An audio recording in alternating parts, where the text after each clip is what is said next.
Hey lit lovers, welcome or welcome back to the channel, and welcome to Orilium Autumn Semester. That's right, my favorite readathon is back. My favorite time of year is here, and hopefully I'll be, well, I'm not gonna even jinx it by saying anything else, am I?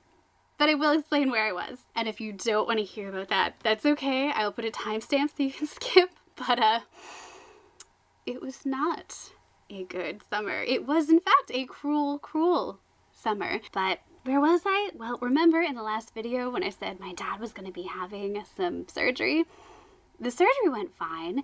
It was the complications afterwards that were kind of a train wreck. So he's been in the hospital and then out and then in and then out and then back in, rushed to, in fact, back in an ambulance, which was super terrifying. He's finally been in rehab for a while now with a feeding tube and is learning how to swallow again and stand again and walk again and has a speech therapist. So facing my father's mortality was not on my 2025 bingo card.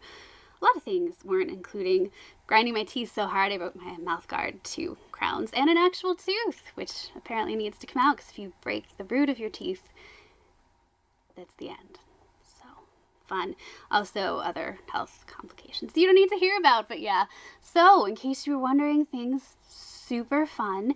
You probably figured that out already when I didn't show back up for a while or you didn't think about me at all, which totally fair and cool too. I just have been too scared to look at my YouTube. Like, it's just, the guilt was overwhelming. I haven't been able to watch YouTube. I also haven't been able to read books because I don't think you can see it. I hope you can. I kind of waited to film until you couldn't.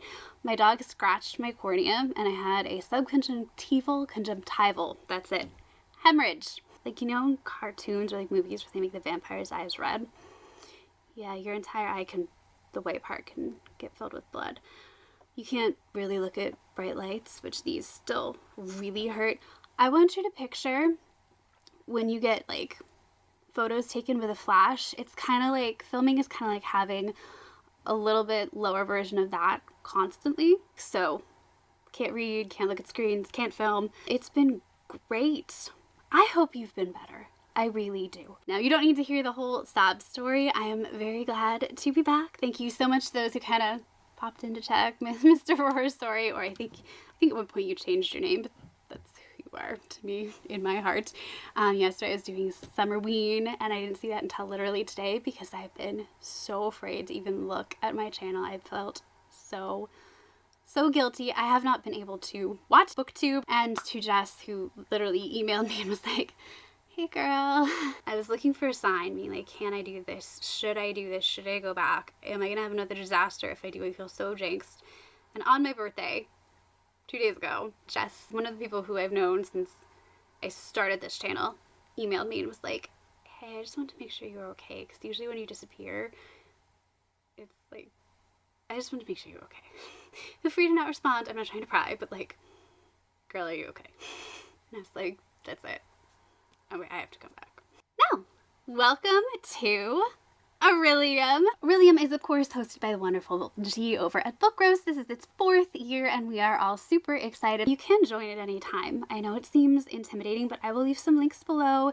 There is an introduction video. Even if you didn't do the spring semester, G's like, yo, it's cool. Just pretend you did. We are headed back to magical school just in time for autumn. This year, something very magical happens. Some of us will be getting our master's degree if we complete the semester. And I say if, because dear God, spring semester was an absolute disaster for me. So in the spring, we all got to earn little dragons and we were all so nerdy about it. We read the most books ever. 9 million pages were read, which is the most we've read ever, which is shocking because we usually read the most in autumn because the challenges get a little harder. We're aiming for 8 million pages and we're earning animal sanctuaries, and for each so many million pages we get a new animal for our animal sanctuary. So join the readathon because I want to see what animals she made up. I've been in the biggest reading slump of my life, and you will notice as we go through this, you're gonna be like, you usually mix it up a little bit more. This is all save for like, well, I don't know about 2 reads. I have to pick them with you. all except for like 2 or 3 books that I chose were fantasy and romantasy, because I haven't read a 5-star fantasy romantasy book yet. What is happening? Like, granted, I have read like maybe 50 books so far this year. Normally by now I've read at least 100, okay? Maybe I've read less than 50. Oh God. If I can't find a 5-star fantasy romantasy this year, it will just be the final nail in the tragic coffin of 2025 for me. I gotta find at least that. The other thing I'm gonna be doing a little bit differently in this readathon is I will be reading my 2 callings or majors separately because I'm very nervous.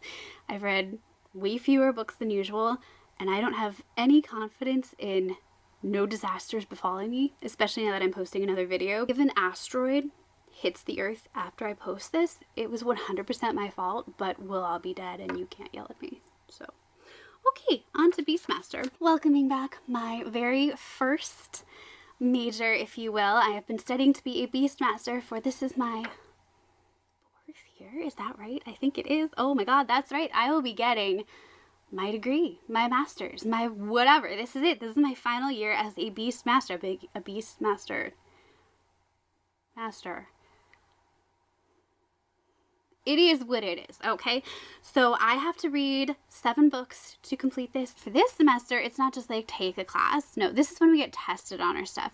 And you have to pass a certain level, and you have to read a certain number of books in order to do that. So for elemental studies, for example, I only have to read 1 book. I only pass like the 1st level. For elemental studies, we are learning a spell called Stormcall, and I needed to find a book with water on the cover. We're starting off with a book by Cal Woods.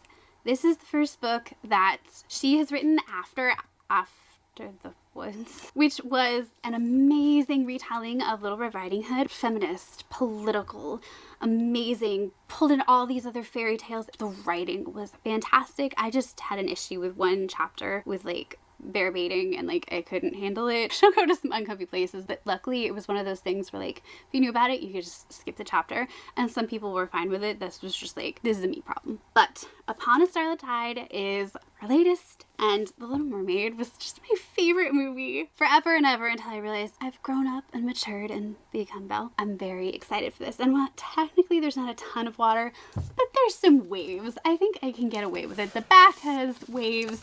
If you want me to reverse the dust jacket, you've got your waves. The naked hardback has water. Look at this gorgeous edition. I think we can agree that this counts. This came in an Owl Crate box, and ever since it did, I've been like, I really want to read you. But I'm also afraid this year is cursed. But September is like the whole world gets that breath of literal fresh air. The stagnant grossness of summer leaves us. Thank you very much. So be brave, be free. That's how I want to feel. That's what we're going with. But of course, Cal Woods can't just be like, I'm going to give you a lovely Little Mermaid retelling, because she's like, no, I want to mess with feminism and politics, and I'm probably going to destroy part of your heart and do all sorts of super fun things. It is literally described as a dark and enchanting historical fantasy combining The Little Mermaid and Cinderella. So I am psyched for this one. It's beautiful, but like a lot of fantasy books, it's like 400 pages.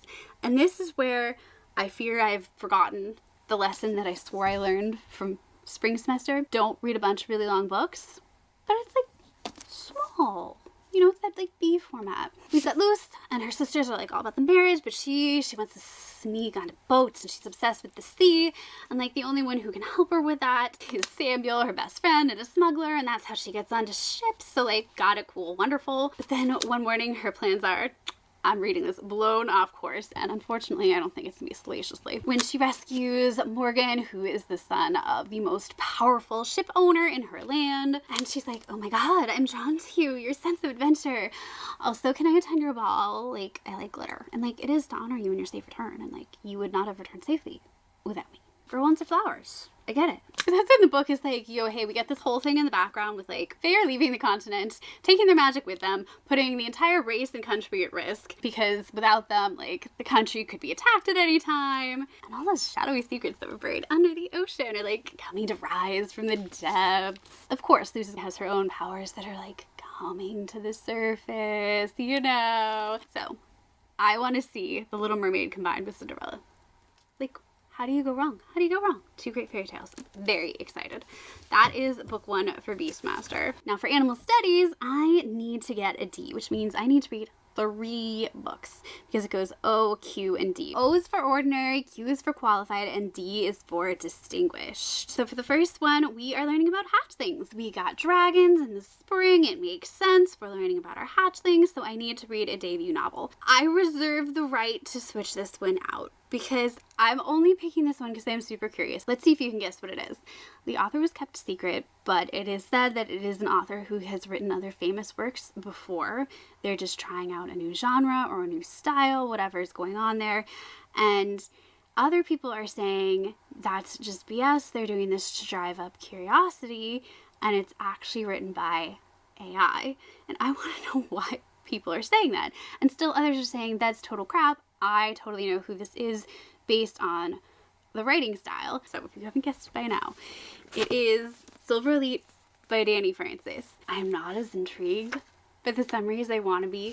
So like I said, if I hate this and it does feel to me like gimmicky and maybe it was written by AI or I'm not into it, I'm not going to torture myself like I did in the spring. So this is very much like dystopian romance. We've all read stuff that sounds kind of similar. We've got a girl who has spent her life in hiding because of her psychic abilities, trying to use them to help like a rebel uprising, and meanwhile living like on the continent, being modified, which is with a capital M, and she has a very powerful mod, but apparently she makes some sort of mistake. She ends up at the hands of the enemy, and Miss Wren Darlington, forced to join Silver Block, Silver Elite, part of the whatever. I'm like, it's deadly, but suddenly she's in the army. She can sabotage from within. But of course, her commanding officer is gorgeous and infuriating, and his name is Cross. He doesn't miss anything. War rages between mods like her and those who are trying to destroy them, and she has to decide how far she's willing to go to protect herself and how much of like the continent is worth saving.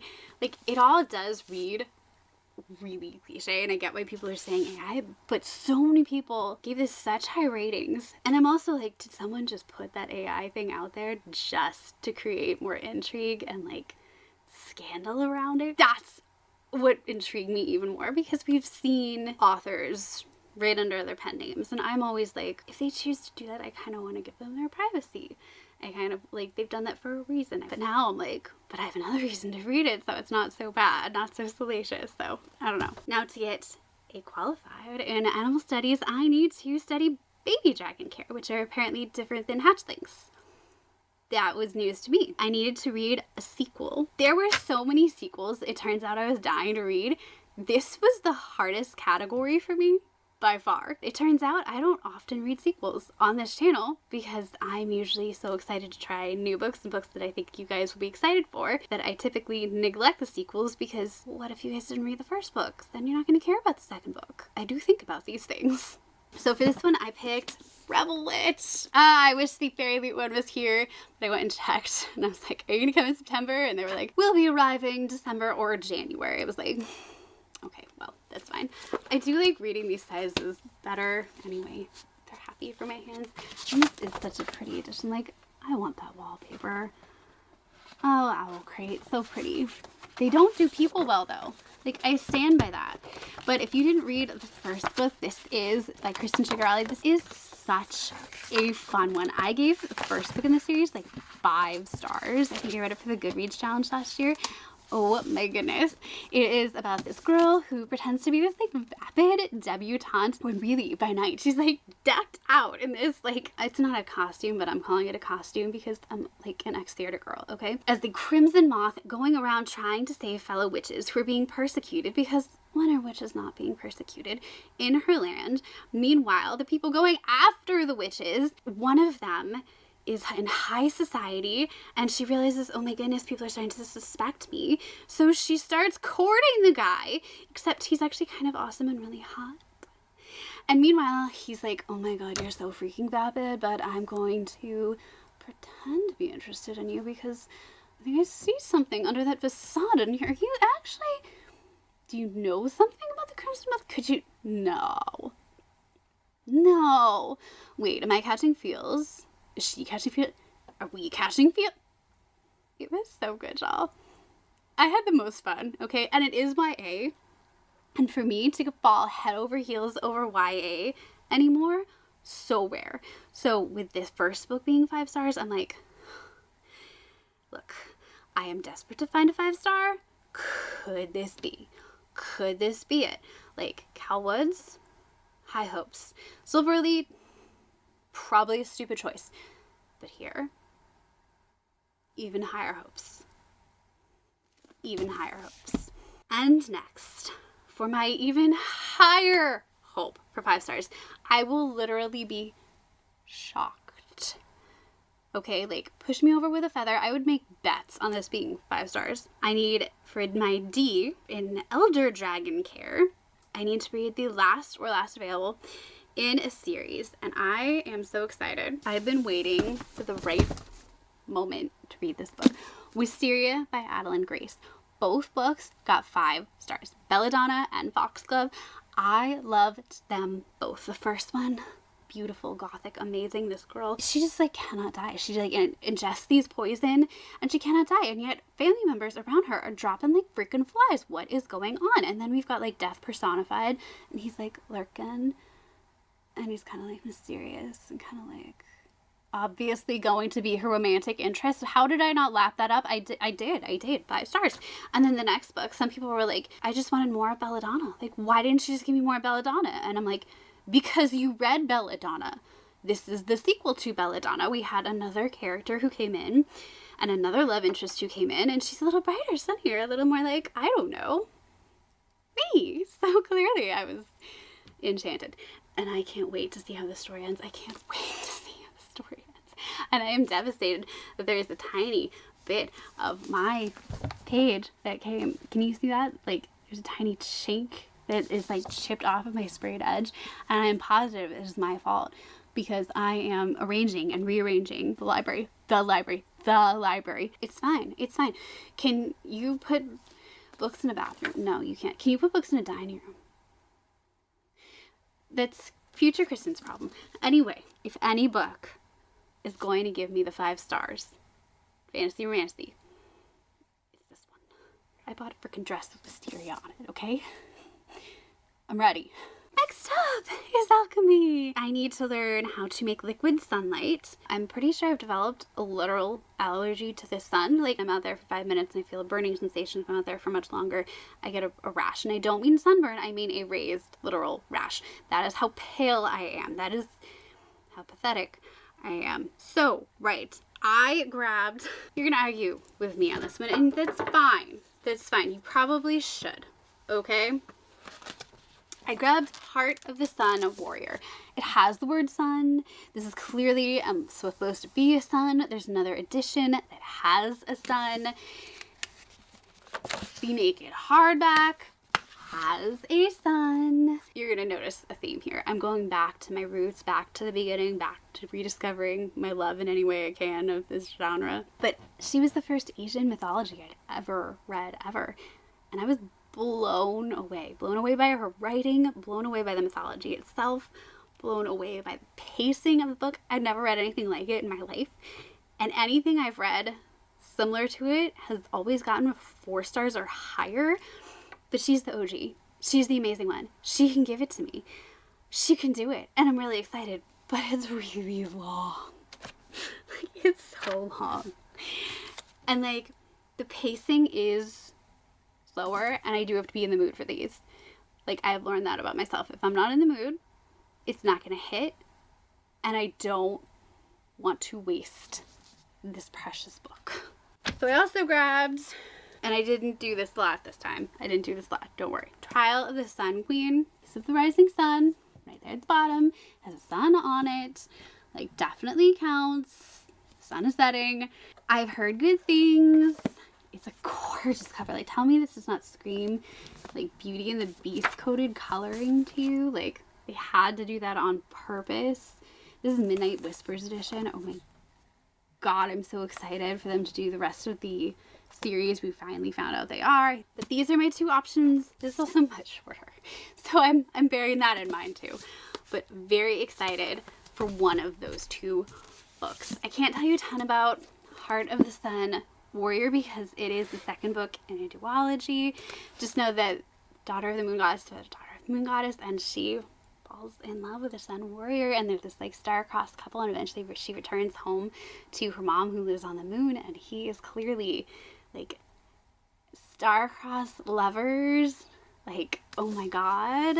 So the daughter returns and she's in the celestial realm again, and she's got an emperor to deal with and all sorts of old problems rising up, and I'm really excited to finally read the end of the duology. And I remember it super vividly. Like, her two possible love interests were this like warrior guy and this prince, and oh man.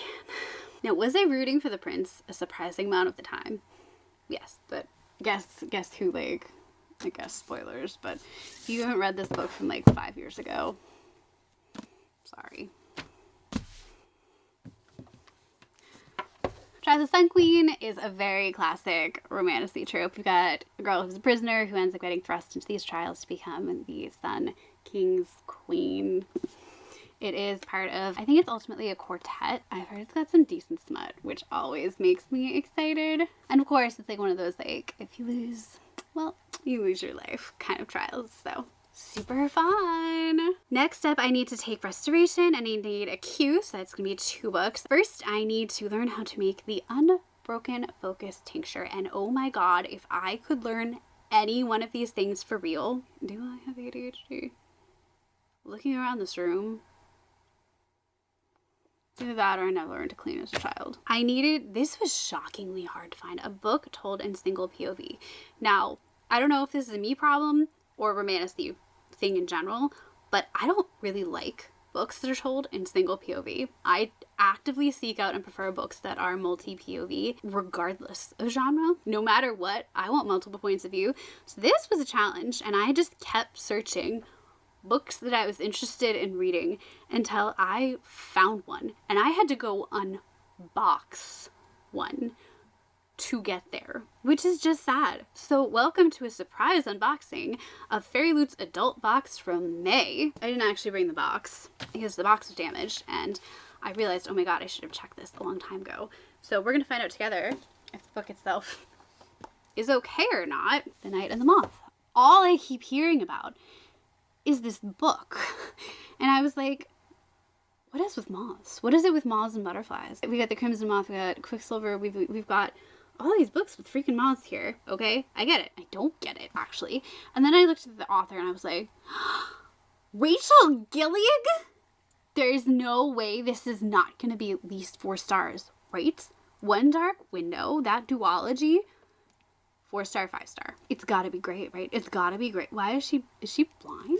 Okay, I don't actually know anything about this, so there's also that, but I didn't care once I saw the author. Wait, she's the knight, not the moth? Can we get more damsels in distress? Like, I'm just speaking as like a girl who would have been a damsel in distress. Can we get a few more damsels in distress?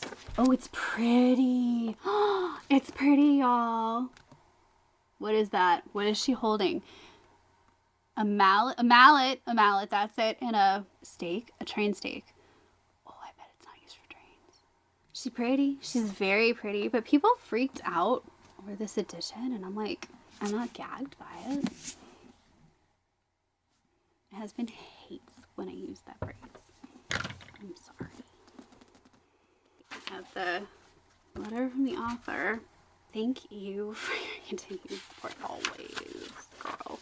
Unless this sucks. The Stonewater Kingdom. The Knight and the Moth. That means we're going to book 1.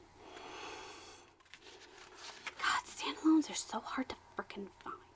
Here's our reverse. Oh, that's what the original one looked like, right? Yes. Okay. So this is about Sybil. She spent 9 years dreaming of having no dreams at all. So she's a diviner, and she receives visions from these 6 unearthly things called the omens. Boy, that doesn't sound ominous. Is that where the word ominous comes from? Omens.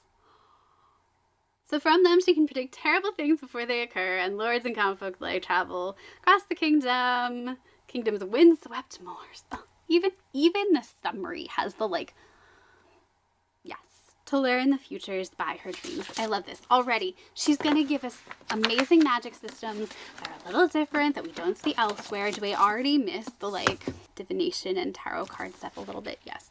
But I can do dreams and portents and all that stuff. I can do that. So just as they near the end of her service, the mysterious knight arrives at the cathedral. She's not the knight. He is rude, heretical, and devilishly handsome. Just my type. The knight Roderick, has no respect for her visions. Well, it's my husband. Then, cool. He totally does not respect any of my decorating visions.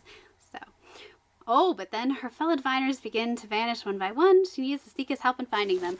Okay, honey. No. I'm going to explain this to you real quick.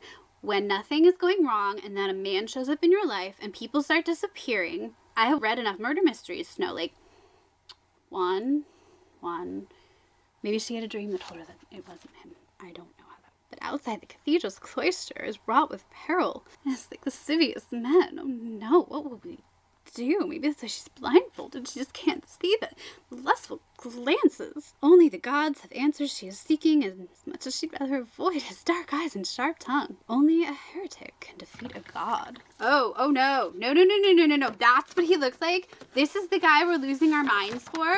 Why do you look like Edward Scissorhands? Why are you wearing... No. It's like he got eye makeup tips from Native Vans and then smudged it. What did you do?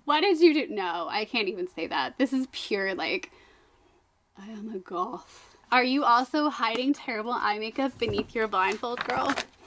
Let me know. Because not that mine turned out that amazing tonight. Like, I'm trying new everything lately, and it's going fantastic. Finally, Q. Oh, here's where the fun starts. This was the first BookTube video I've watched literally since last, like, April. When I'm not filming, I feel too guilty to watch any BookTube now, and I honestly have been really depressed. My mental health took quite the hit this year. She from Book Roast, she was like, well, this was such a great challenge from last time. I heard y'all loved it so much that I kept it. This was almost my villain origin story. Like, if I had not finally pulled out Canada in my last one, I don't know what I would have read, because the other countries I pulled, like, I hadn't even heard of some of them, and they were not going to have translated works for me. Like, this is such a mean one. Generate a random country times 5. Pick a book by an author from there. There are 199 countries, okay, on this generator I have selected. It's very humbling to realize how many countries you don't know. Here we go.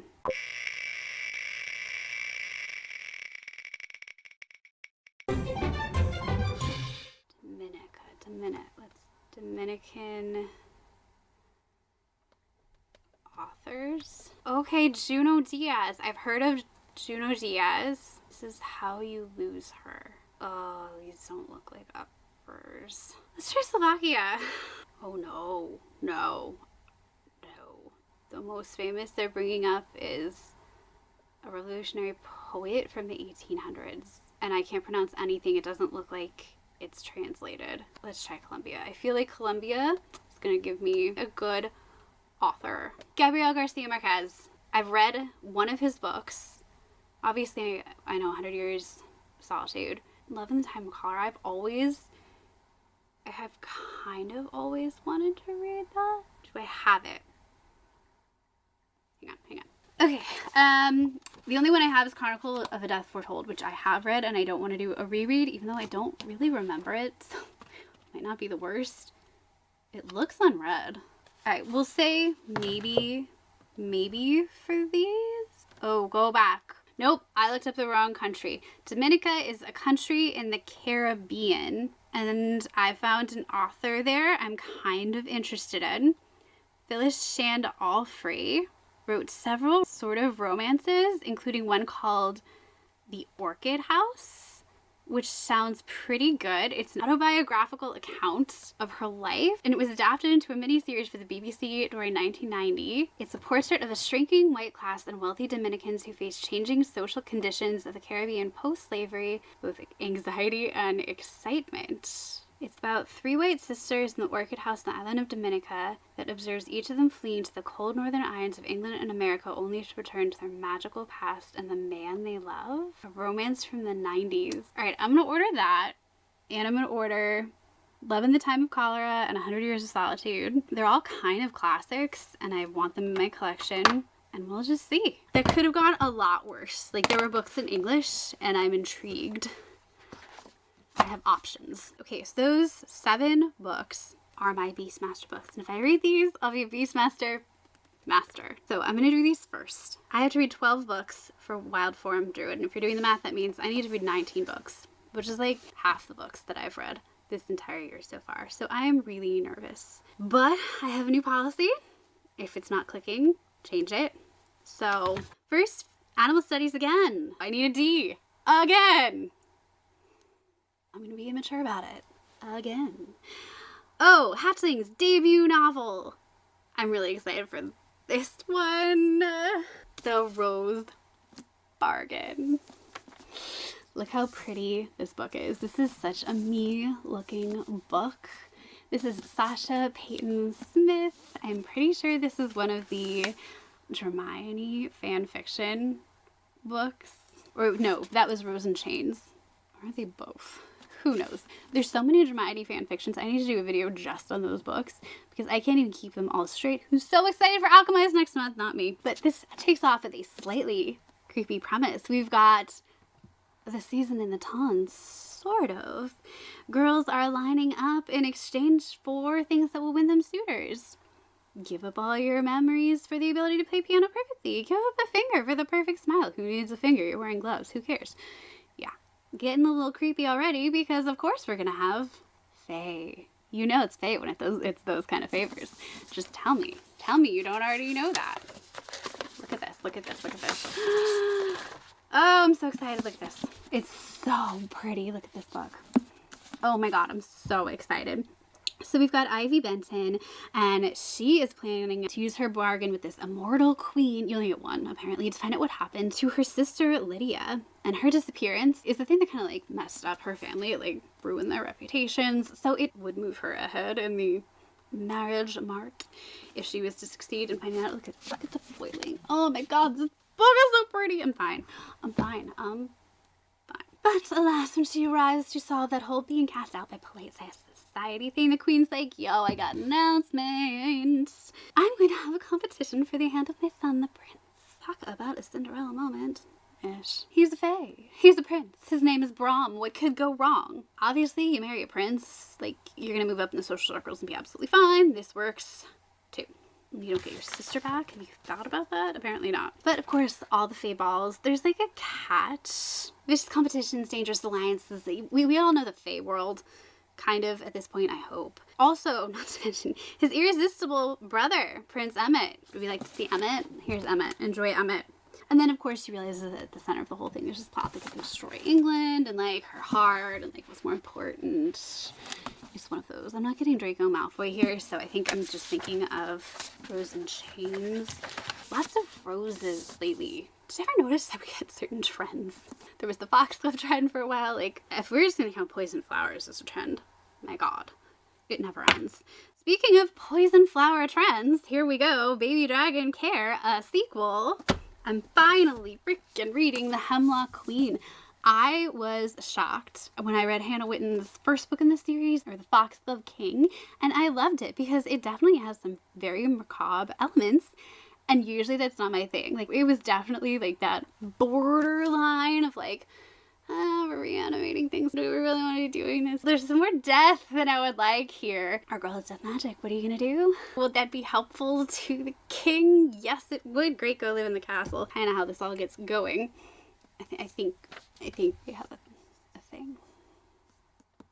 But I am so excited to read this. I remember the magic was really different for me because normally that magic just scares the ever living crap out of me and I run in the other direction. And I really enjoyed the writing. I know she read something else that I was not into. So again, this was a total shock for me on so many levels. But the first book was so pretty and I just was like, I'm gonna give it a shot. I read it for like a Goodreads Choice Awards and was expecting to no, and instead it was a yes. So very excited to read this. Oh God, they're all getting long again. How many pages is this? We're reaching like the 500-ish. They're getting long again. This is not good.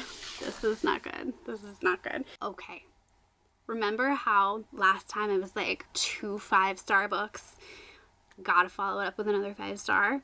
I am in the same situation here for my D, Elder Dragon Care, last book in a series. There is no way in the world that the last Emily Wilde book by Heather Fawcett does not get 5 stars. The first one got 5 stars, the second one got 5 stars. The Compendium of Lost Tales is going to get 5 stars. It's whimsical, it's magical, it's got that light academia thing going on. The writing is great. I love things written in journal format. I love Wendell and Emily. I love Shadow. Shadow is going to be fine. I love how we see characters repeated. I love how new characters are added. I love how we see the same Fae elements. I love how the Fae world is built. I love how new Fae elements are added. I love how we see a little more of that Fae world every time. There is nothing bad. I love it. And even last time when the author did something I hate, which is keeping 2 characters apart, it made perfect sense. It was fine. The pining was fine. Like, she can do no wrong. So we're just gonna enjoy Compendium. Every time she's out there doing a new research project. What is it this time? With her now fiance. That's right. Fairy stories her entire life. Oh, Wendell's murderous stepmother has placed a deadly curse on the land before vanishing without a trace. Fun. I love it. I love it. I love it. I love it. I love it. I want it. I can't wait. Like, this will probably be the first book that I read for this calling. I can't wait. Okay. No, you're not supposed to do it that way. No, I don't care. Next, I need a cue in the art of illusion. That is 2 books. First, I am learning biomanipulation, an autumnal setting, either on the cover or in the story. I kind of like cheated, but if you get half credit for both, then equals full credit, right? Kristen math. Okay. I felt like I needed to find a way to cram 1 thriller in here because I'm gonna hit a wall at some point. And Megan Miranda always gives me 4-star thrillers. Always. I think there was 1 3-star once, but this sounds perfect. About a girl who's senior in college. There was a tragedy with 2 men on her college campus. She never imagined going back. Now she is going back to said college campus in a valley in Virginia when her daughter applies to that campus and goes to start college there. So it starts in August. It ends in October. For me, that sounds good. Her daughter is going to start school for like autumn semester, and we end in October. Tree of Falling Leaves. I think we've hit it. She's going to go face her past, face this old mystery in which 2 men like got offed in the beginning of school. Works for me. But my desperation for finding a 5-star fantasy at this point has to be so palpable. You've got to be like throwing fantasy books at the screen. In fact, put backup like suggestions that fit the prompts underneath in the comments, because if any of these are disasters, I will need backup. I also have 3 months left in the year if these don't work. Actually, if these don't work, I don't think there's hope for me at all. But that's okay. That's fine. We're fine. Okay. All right. Smoke screen for Q. I needed technology in the cover. I don't want to hear anything from anyone about my choice of technology because, quite frankly, I could have chosen a lamp and it should have counted because I once lit a laptop on fire with a lamp. Me and technology, disaster. The fact that I have a YouTube channel is actually hilarious. Like, this should not be a thing. The fact that I can have a YouTube channel means that literal 5-year-olds do have YouTube channels. Carry on. I chose Atmosphere by Taylor Jenkins Reid. I'm already nervous about choosing this. She's an amazing writer. I almost never give her anything but 5 stars. Oh, Rocket Ship. Yep. I don't even want to read too much about this. It's Atmosphere, a love story. All I know is it takes place in the 80s, which I've been in like an 80s, 90s mood lately. Like, life felt like it was simpler or something. I don't know. But I have heard a little bit that it's a real tearjerker at the end. I don't know if that's a wise choice for me right now. So if I don't feel like I can handle a book that's going to make me cry. I have Carlight on this book, Forget Me Not by Stacey William, who is my favorite thriller writer. And for like elites, not technology, I want you to think back to your last power outage. Do you still hold that opinion? Do you?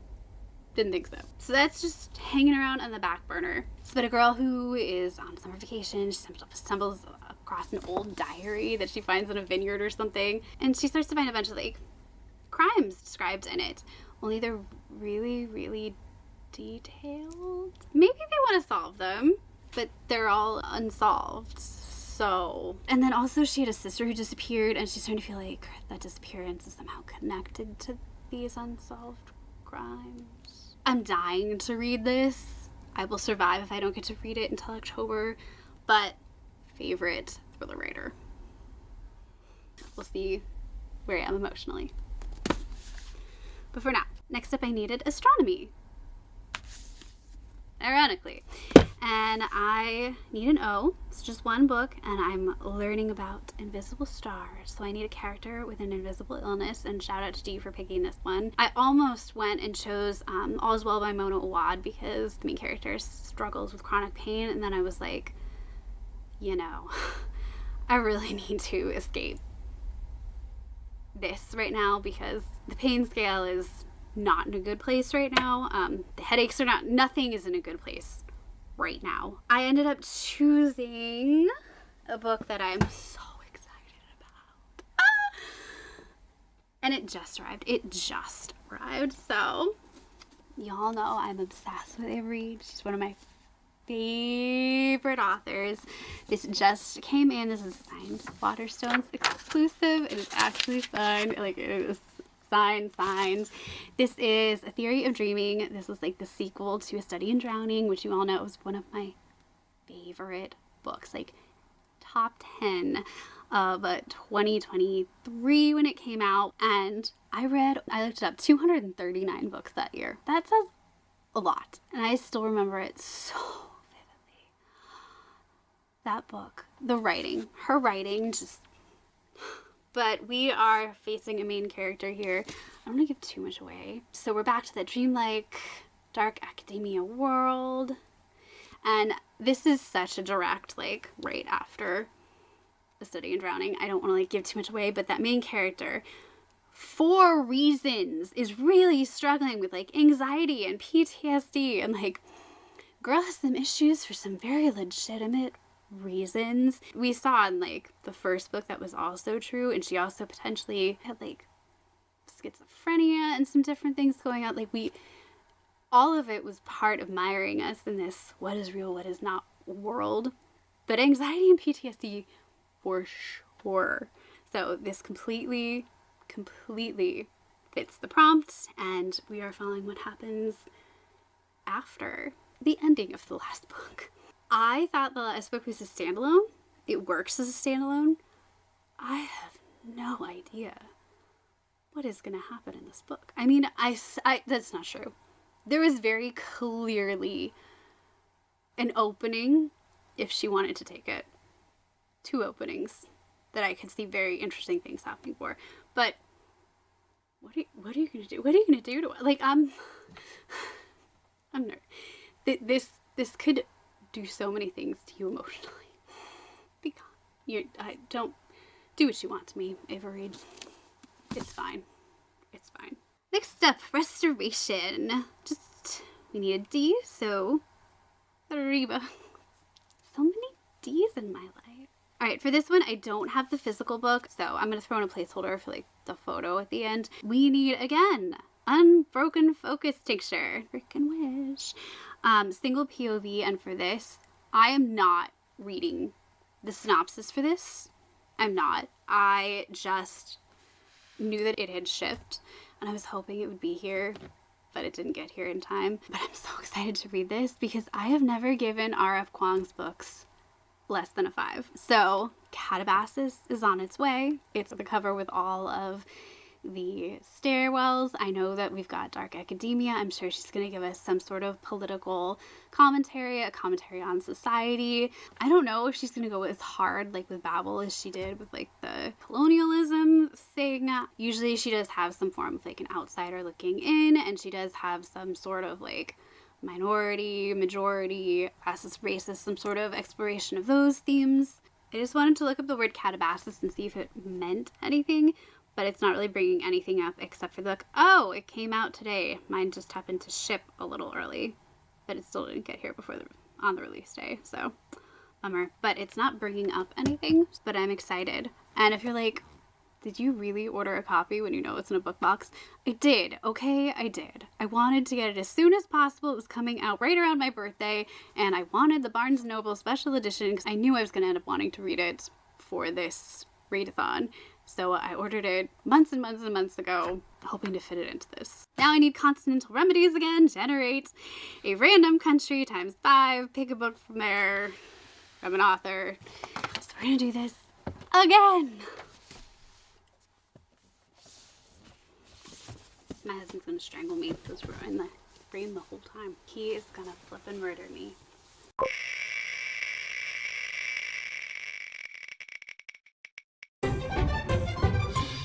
Okay.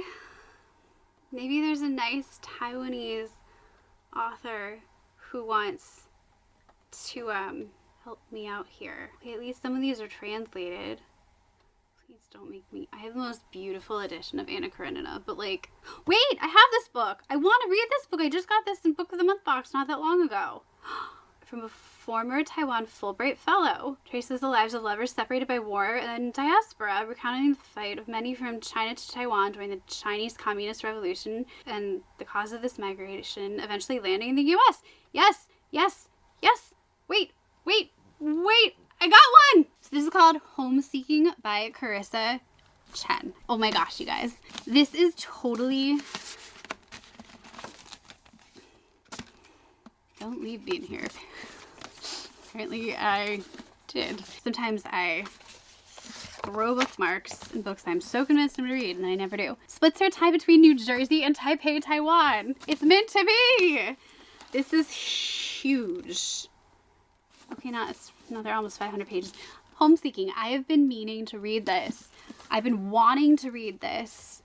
This is about separated lovers through 6 decades of the tumultuous Chinese history as war, famine, and opportunity take them separately to the song halls of Hong Kong, the military encampments of Taiwan, the bustling streets of New York, and sunny California, telling Haiwan's story from the present to the past while tracing Suchi's from her childhood to the present, meeting in the crucible of their lives.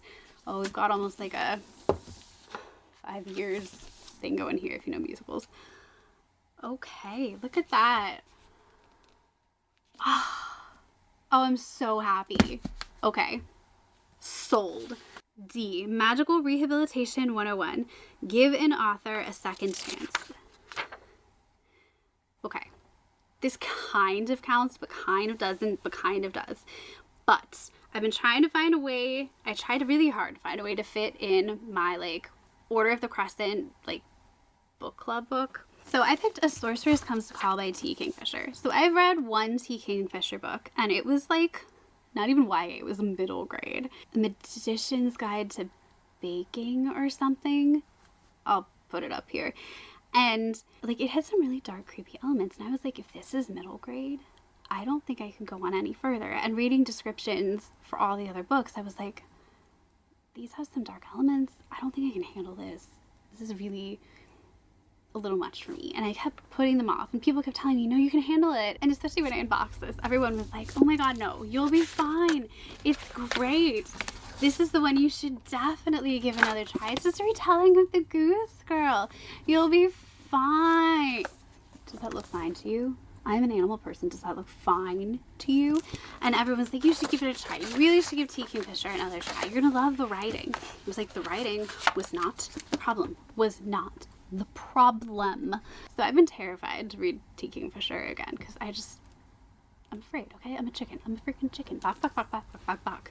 And this feels like maybe not the exact prompt, but very much in the spirit of the prompt. I have been too nervous to read T. Kingfisher in anything that's not middle grade.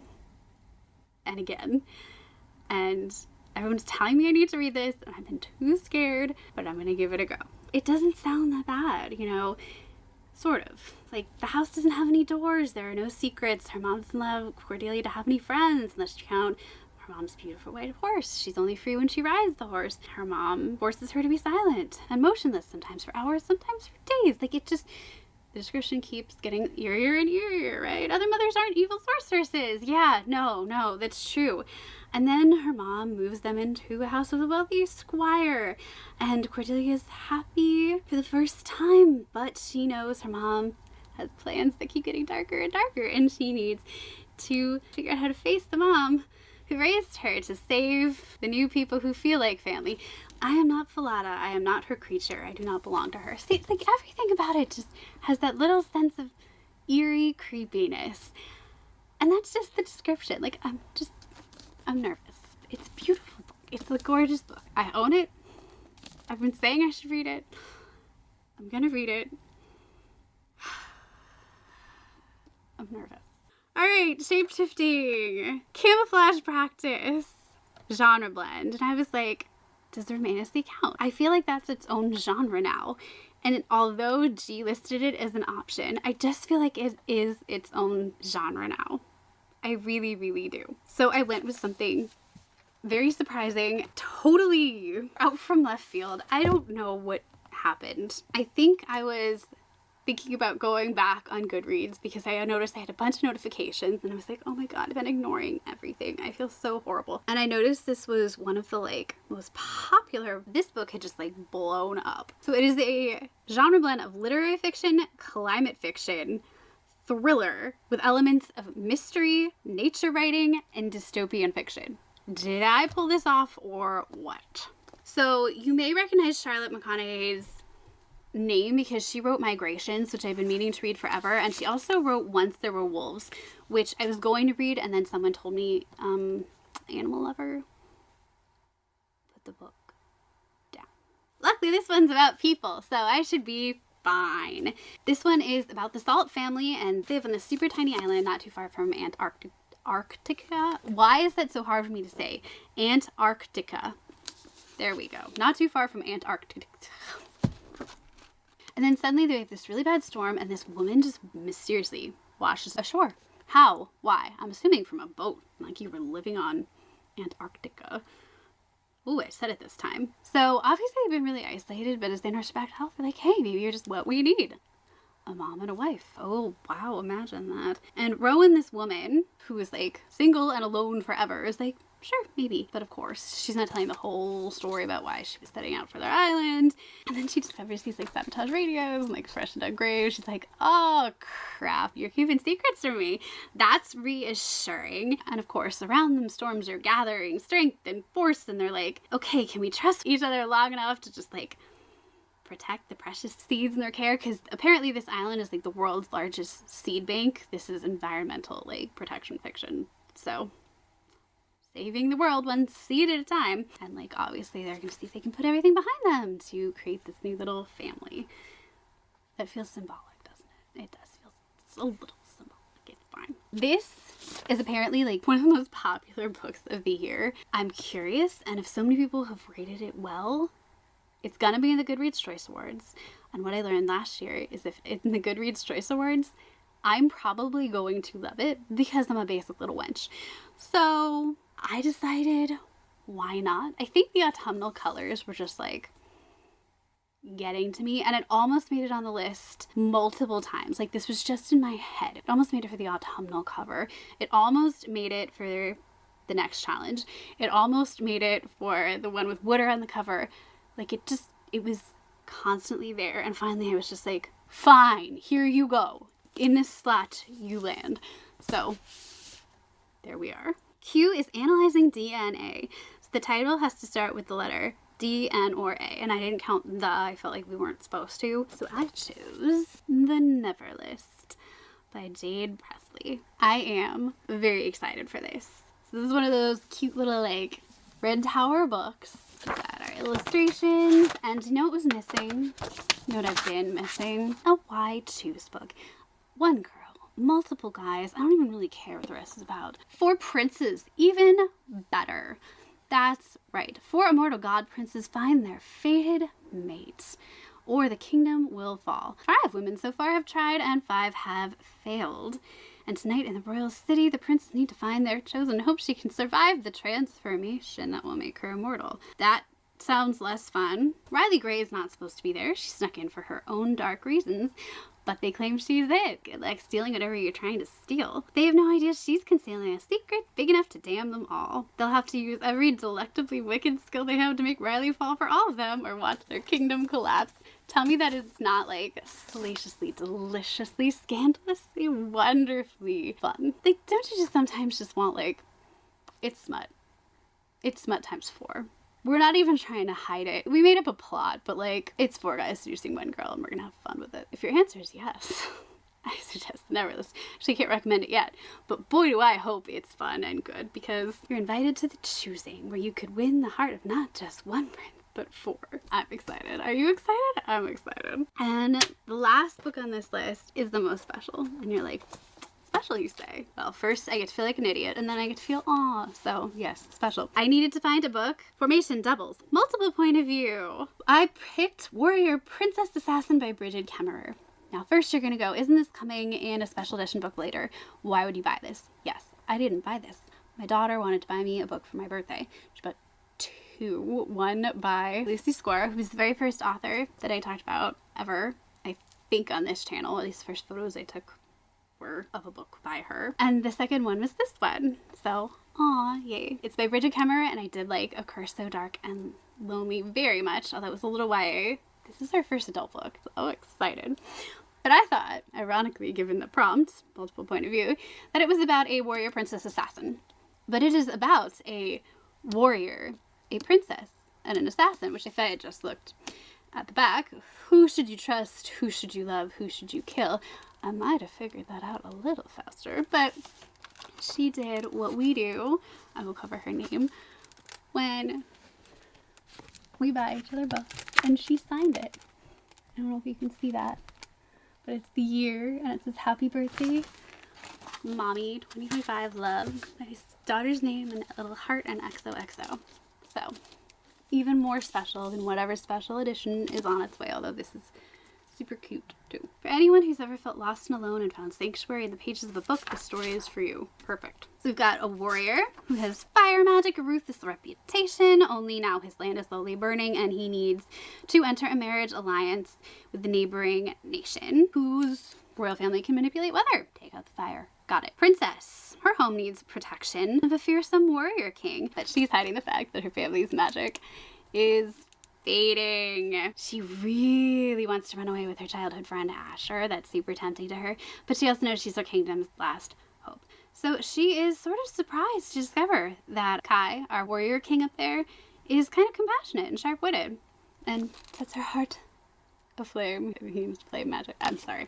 What will he do when he realizes she is tricking him about her magic? And then we have an assassin. Childhood friend Asher has done what he needs to survive. He loves his childhood friend, don't get him wrong, but someone wants the warrior king and the princess dead, and he is part of the Hunters Guild, and the guild is watching, and he has to decide just what he's willing to do to protect the woman he loves. I don't think he cares very much about the warrior king. Oh dear. This is the beginning of a new fantasy trilogy. A Curse So Dark and Lonely also had, it was a Beauty and the Beast retelling, so we had like the Beast, Prince, King, main love interest, and then like bestie too. I know what you're thinking, Akatar. It takes a very different turn, but yeah, same main characters to begin with. So very curious to see where this goes, and really touched. So I have to tell my daughter. So shout out to my kid and the book she gave me. I'm also looking at a dress that matches perfectly. But thank you to those of you who stayed. Apparently YouTube pays a lot of attention to those of you who stayed to the end, so thank you so much if you stayed to the end. If you did, leave me a little book stack emoji, because wow, that's 19 books. Let's stack those puppies up, shall we? 19 books. Great. I can't even see the top and they're not all stacked. It's 19 books and I'm a little nervous. This year has really tested me in every way possible, and to not even get a 5-star fantasy so far, man, that's rough. So if you have suggestions in the comments in case some of these turn out to really disappoint. Like, I'm looking at Silver Elite and I'm just like, so happy autumn semester. If you also watch my unboxings, my plan is to start with the August unboxing because I am miserable looking at the stacks and stacks. And if I go back and unbox the rest, fine. If I feel like it's just too overwhelming and I really want to like get the stacks out of my dining room, that's what I'm going to do. And we're just going to start fresh. I hope you guys are still around. I was really nervous to sit down and film this. I was afraid no one would be around, but thanks to that email I got from you, Jess, it felt like a sign. So thank you all so much for watching. I hope you enjoyed. And I'm not going to say anything about seeing you next time or later because I'm terrified. I'm not going to even say cautiously optimistic. I'm not going to say anything. I am so glad to have filmed this. I forgot how much I loved it. And I feel like I really am talking to all of you, which is odd, but I missed you very, very much. It's been a busy but really, really lonely and isolating few months. Thank you all so much for sticking around and hopefully still being there. I'll be getting back to my book. I do have two that I need to finish and one more that I'm hoping to read before the readathon starts, and I have less than a week to do that, so fingers crossed. I'm not jinxing anything. Thanks so much for watching, and I love you all so much. Bye.